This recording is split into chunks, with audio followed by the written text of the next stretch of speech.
ಎಲ್ಲೋ line ಉದ್ಘಾಟನೆ ಆಗ್ತಾ ಇದೆ. 80% ಕರ್ನಾಟಕ ಸರ್ಕಾರ ಖರ್ಚು ಮಾಡಿದೆ, 20% ಮಾತ್ರ ಬಿಜೆಪಿ ಸರ್ಕಾರ, ಕೆಲವು ಕಡೆ 11% ಅಂದ್ರೆ ಸೆಂಟ್ರಲ್ ಗವರ್ಮೆಂಟ್. ಎಲ್ಲ ಲ್ಯಾಂಡ್ ಅಕ್ವಿಷನ್ ದುಡ್ಡುಗೆಲ್ಲ ನಾವೇ ಕೊಟ್ಟಿರೋದು, ಲ್ಯಾಂಡ್ ಅಕ್ವಿಷನ್ಗೆ, ಇನ್ಫ್ರಾಸ್ಟ್ರಕ್ಚರ್ಗೆ. ಅವರು ಆಕ್ಚುಲಿ 50% ಕೊಡಬೇಕಾಗಿತ್ತು, ಕೊಟ್ಟಿಲ್ಲ. ಆದರೂ ನಾವು ಬೆಂಗಳೂರಿನ ನಾಗರಿಕ ಗೌರವಕ್ಕೋಸ್ಕರ ಬೆಂಗಳೂರು ರಾಜಧಾನಿ ಒಳ್ಳೆ ಟ್ಯಾಕ್ಸ್ ಕೊಡ್ತಾ ಇದೆ, ಕೇಂದ್ರ ಸರ್ಕಾರಕ್ಕೆ ಟ್ಯಾಕ್ಸ್ ಕೊಡ್ತಾ ಇದೆ. ಬೆಂಗಳೂರಿಗೆ ಜನ 1 ಲಕ್ಷಕ್ಕೂ ಹೆಚ್ಚು ಉದ್ಯೋಗಸ್ಥರು ಹೊಸದಾಗಿ ಸೇರ್ತಾ ಇರ್ತಾರೆ ಪ್ರತಿ ವರ್ಷ ಕೂಡ. 1-1.5 ಲಕ್ಷ ಜನ ಟೆಕ್ನಿಕಲ್ ಪೀಪಲ್ ಇಲ್ಲಿಗೆ ಬರ್ತಾ ಇದ್ದಾರೆ. ಸೊ ಅನುಕೂಲ ಆಗಲಿ ಅಂತೇಳಿ ಎಲೆಕ್ಟ್ರಾನಿಕ್ ಸಿಟಿಗೆ ಮಾಡಿದ್ದೀವಿ. ಅವತ್ತೇನು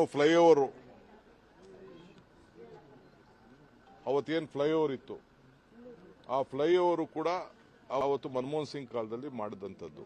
ಇವತ್ತು ಕೂಡ ಇನ್ಫೋಸಿಸ್ ಇರ್ಬೋದು, ಬಯೋಕಾನ್ ಇರ್ಬೋದು, ಡೆಲ್ಟಾ ಇರ್ಬೋದು, ಕೆಲವರೆಲ್ಲ ಕೂಡ ಆ ಇದಕ್ಕೆ ಸ್ಟೇಷನ್ಗಳಿಗೆಲ್ಲ ಅವರೆಲ್ಲ ಪಾಪ ಹಣ ದುಡ್ಡು ಕೊಟ್ಟಿದ್ದಾರೆ.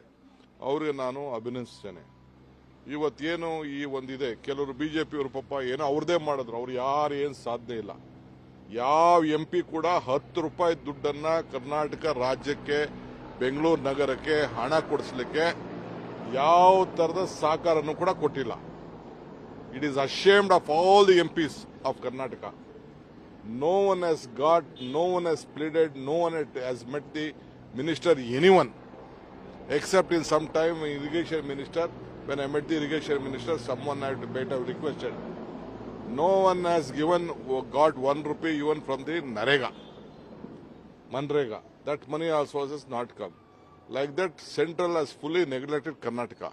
But to respect the Honorable Prime Minister, we requested him to inaugurate. They have not given sufficient funds to us.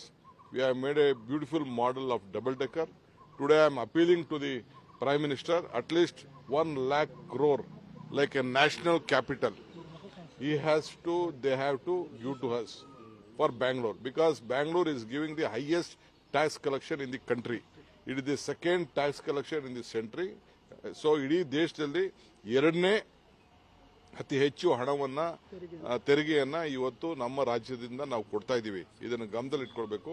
ನಾನು ಅಲ್ಲಿ ರೆಪ್ರೆಸೆಂಟೇಷನ್ ಕೂಡ ಅವರಿಗೆ ಕೊಡ್ತಾ ಇದ್ದೀನಿ. ನಾನು ರಿಕ್ವೆಸ್ಟ್ ಮಾಡ್ಕೊಳ್ತಾ ಇದ್ದೀನಿ, ನೀವು ಬೆಂಗಳೂರನ್ನ ಬೇರೆ ತರ ನೀವು ನೋಡಕೋಬೇಡಿ. ರಾಷ್ಟ್ರೀಯ ಕ್ಯಾಪಿಟಲ್ ತರ ಯಾವ ರೀತಿ ಗಮನಿಸ್ತೀರಿ. ದೊಡ್ಡ ಸಿಟಿಗೆ ಈಗ ಅಹಮದಾಬಾದ್ ಅಲ್ಲಿ 20% ಕೊಟ್ಟಿದ್ದಾರೆ ಶೇರ್, ನಮ್ಮಲ್ಲಿ ಬರೀ 10% ಕೊಟ್ಟಿದ್ದಾರೆ. ಇವೆಲ್ಲ ದಾಖಲೆ ಇದೆ. ಸೊ ನಾನು ರಾಜಕಾರಣ ಮಾಡಕ್ ನನಗೆ ಇಷ್ಟ ಇಲ್ಲ, ಅವಶ್ಯಕತೆನೂ ಇಲ್ಲ ರಾಜಕಾರಣ ಮಾಡೋದು. ಬಟ್ ಅವ್ರಿಗೆ ಗಮನಕ್ಕೆ ತರ್ತಾ ಇದ್ದೀನಿ, MPಗಳು ಈ ರಾಜಕಾರಣ ಬಿಟ್ಬಿಟ್ಟು ಜನರ ಸೇವೆಗೆ ದುಡ್ಡನ್ನ ತರುವಂತದ್ದು ನೀವು ಮಾಡಿ. ಬರೀ ಟ್ವೀಟ್ ಮಾಡಿಬಿಟ್ಟು 2 ಫೋಟೋ ಹಾಕ್ಸ್ಕೊಂಡು ಪ್ರೆಸ್ ಅಲ್ಲಿ ಮೆಸೇಜ್ ನ್ಯೂಸ್ ಹಾಕ್ಸ್ಕೊಬಿಟ್ರೆ ನಿಮ್ದು ಸೇವೆ ಅಲ್ಲ. ನಿಮ್ ಕಾನ್ಶಿಯಸ್ ಪರ್ಮಿಟ್ ಮಾಡಬೇಕು.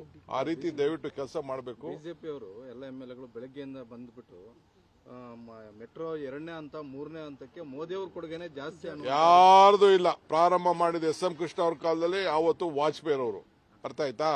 ಎಷ್ಟು ದುಡ್ಡು ಕೊಟ್ಟಿದ್ದಾರೆ ಅಂತ ಸ್ಟ್ಯಾಟಿಸ್ಟಿಕ್ಸ್ ಅವರು ಬಿಡುಗಡೆ ಮಾಡಲಿ, ನಾನು ಬಿಡುಗಡೆ ಮಾಡ್ತೀನಿ.